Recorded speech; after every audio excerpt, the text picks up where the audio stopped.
This is Andy Carter from Pangea Speed Choppers. I thought I would just do a little video helping people get their magnetos set up. I notice a lot of people having a hard time getting their bikes timed, and I thought this would be a good opportunity to try to help out. So, get your bike on a lift or on a flat jack so that you can get the wheel off the ground. You're going to need to be able to spin the wheel. Let's actually pop this into neutral. So yeah, you want to be able to spin the wheel. And then, okay, so I cracked the mag loose, so you can spin the mag. This is a cone shovel. Unfortunately, I don't have a generator motor here, you know, knucklehead, panhead, generator shovel. Those magnetos would be mounted up front here. One of the problems with that is that this rear cap screw gets trapped under here and it's really hard to get out. So one trick is you just leave that screw out. On one of those, I always leave this screw out, and it makes getting the cap off so much easier. So I've got this one cracked loose. We'll just pop it off. I also have the spark plugs out on the other side and the spark plug cables disconnected. So on these cables or wires, you need to have solid copper core wires. The other thing I've noticed is silicone boots. I don't understand it, but those will kill your spark. The IK Works boots will kill your spark and your bike won't run with them. So that's imperative. Another thing, non-resistor spark plugs. This is a NGK BP5ES. This is a great non-resistor plug. If you've got resistor plugs, your bike is going to be super hard to start with a magneto. So make sure you got the right spark plugs. I sell those on the website as well. So another thing, a huge reliability issue is the old canister style condensers. They go bad even just sitting on the shelf. And a lot of them sit on the shelf for years and years now that cars aren't using those on a regular basis. So I've got one of my Pangea Speed solid state condensers installed in this mag. That's an extra benefit. I've seen plenty of brand new canister style ones bad straight out of the box. So use at your own risk. Another thing to be cautious of, make sure that these springs touch the contacts on the lid. I've run into that before where the coil was set too low. You know, these screws were undone, the coil was set too low and it was barely just contacting that or not contacting at all. So keep an eye on that. You know, you can even just give them a little yank and get a little extra height out of them. Another thing, make sure, let me rotate this around. We can grab a feeler gauge and let's see, we need to set this at 15 thousandths of an inch. That's this one here. It might be hard to see the numbers on there. So 15 thousandths on this. So how you check that is you rotate, you run the kicker down. Notice this is spinning clockwise. So you get this right on that middle top part of that big lobe, right there. So then you slide this in. Let's see. Let me get this in here. You know, our point gap is actually on this thing is a little bit skinny. Let's fix that. Let me grab a screwdriver.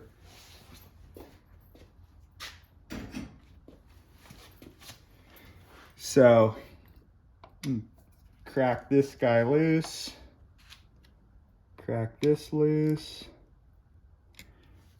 and you can actually stick a screwdriver in here, and we'll just kick this up just a little bit. This screwdriver right here, you can pry on it and it'll open it up. So let's get that. So I'm a little big now.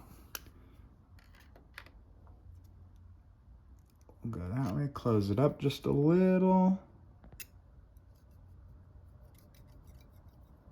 And just close it just a little bit more.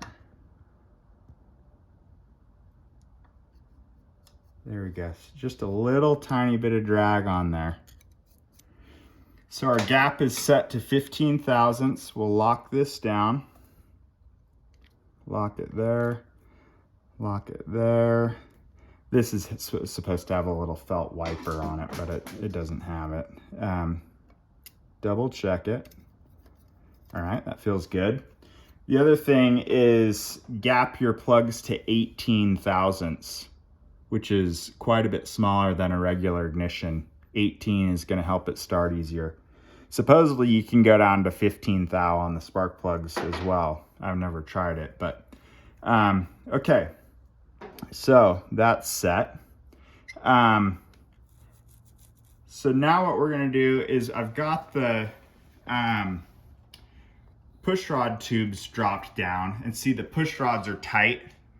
So we need to be on the compression stroke, and you'll know that it's the compression stroke when both of these are all the way down and you can spin them. So let me get it on to the compression stroke. So I've got the spark plugs out. I'll put my thumb like this. I'll put my thumb just like this over the spark plug hole, and I'll give it a slow kick. And then when I feel pressure, I know that I'm really close. So I'll just go around one more time so you can see it. So it sucks air in, and then boom, I can feel some pressure right there. So I know I'm on compression. So if I come back over,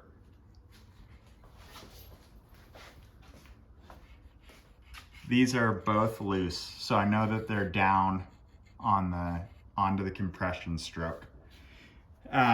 If these are not loose like that, you've got a problem. You're not going to be on the right stroke. You might need to go around again and make sure that you've got that pressure and you've got these down.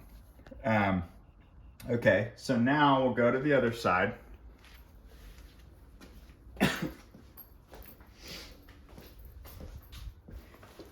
And I've removed the timing plug out of here. Careful, sometimes some oil shoots out. So if you look in there, what we're gonna do, if you have an open belt drive, you can just grab the clutch. That's how I like to do it.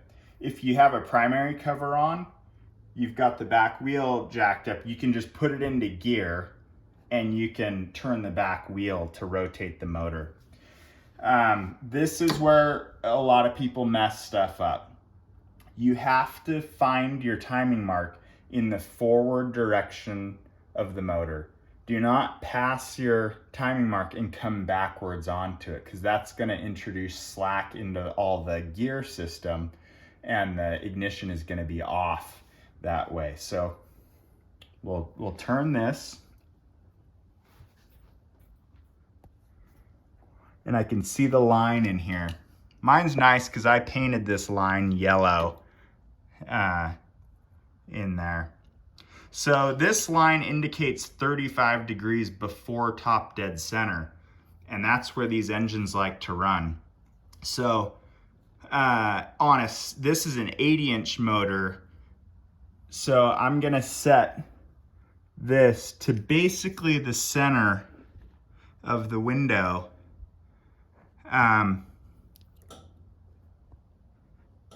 And let's see, so I kind of passed up, so I'll come back here far and then I'll come forward again. Right, whoops, I missed it. So I got to go back to get all the slack out and then come forward Boom, right there. So that's right where it is. I've degreed this motor, and this is where my 35-degree mark lands, just off center. Rule of thumb, if you've got a 74-inch, run your timing mark on the right side. If you've got an 80-inch, run it just in the center or maybe to the front of the hole just a slight bit. The bigger the stroke, the further this way you want to start going on the hole. So now that we've got that set, we'll come back over to the other side.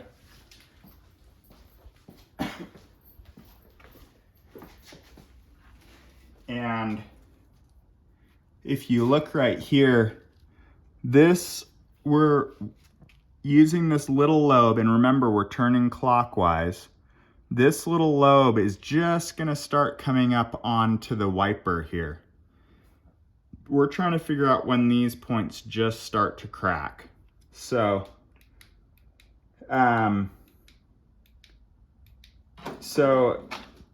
we've got this magneto tester. You can't use a conductivity tester for this. You've got to use a magneto-specific inductive tester. You can buy these from Morris, or I think I got this one from an airplane, parts supply company.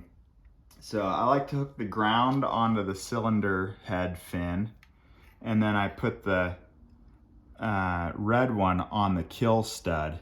Turn this on. And basically, as we rotate the magneto in towards the motor, it's going to be advancing the timing. So you just swing this over until it advances, just like this. So that's our spot right there. Right there. So we can kill that, and you can lock that spot down with your 7/16 wrench. And in theory that your timing is set, but this is where it all goes wrong, is that most people don't go through and double check it again with all the gear lash out. So let me show you how to do that. So we'll turn this on. We'll go to the other side. So now what I'm going to do is I'm going to pop it into gear, and I'm going to roll the motor back.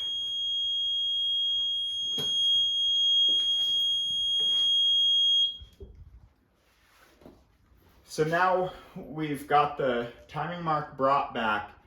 Now let's run it forward until the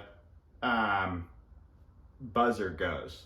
You could also do this with your clutch basket if you've got an open primary, but if you don't, use your rear wheel. I'm going to do it with this method, but it's important not to do this with the kicker. Do it by hand with this. It's a lot more precise. So come down here, and I'm just gonna roll this until I hear the buzzer. I'm not looking at where the mark is. So I roll it nice and slow. See, we passed it. We're way far forward now. And it went off. So our timing is way off over here because of all of that gear slack. So I'm gonna go over to the other side, adjust it, and then we will re-rotate it.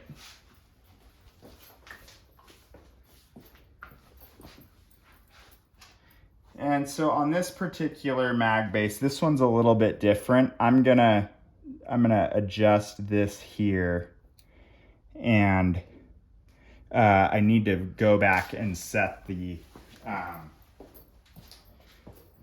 timing mark line. Let me just put that back where we need to go.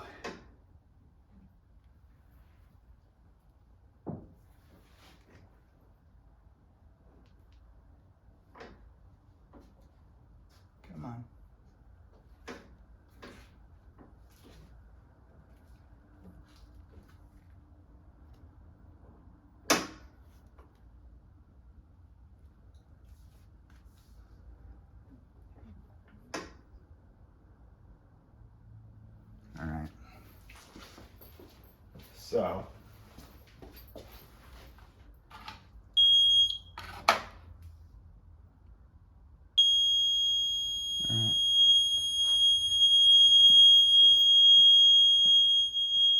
I'll do the same thing. I'll back this off and then I'll roll it till it goes. And now our line is centered in the hole. So I just had to retard the timing just ever so much so that when all the slack's out, the line lines up exactly where I want it.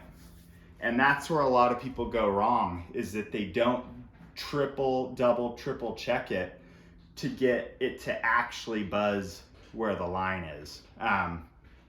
If you can make sure to check it by rotating the transmission multiple times and make your adjustment until you land that line in the center of the hole, when it buzzes, your bike's gonna start up great.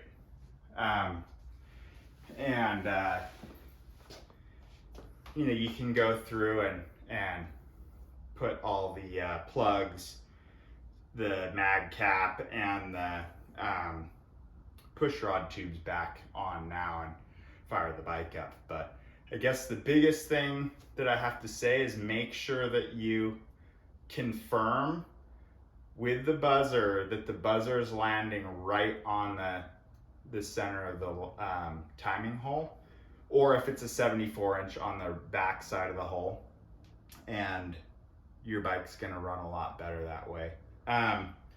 One other thing to note we'll actually look at this over here. On a big twin generator motor, you know, this is a Joe Hunt style base and it has a clamp that locks it down.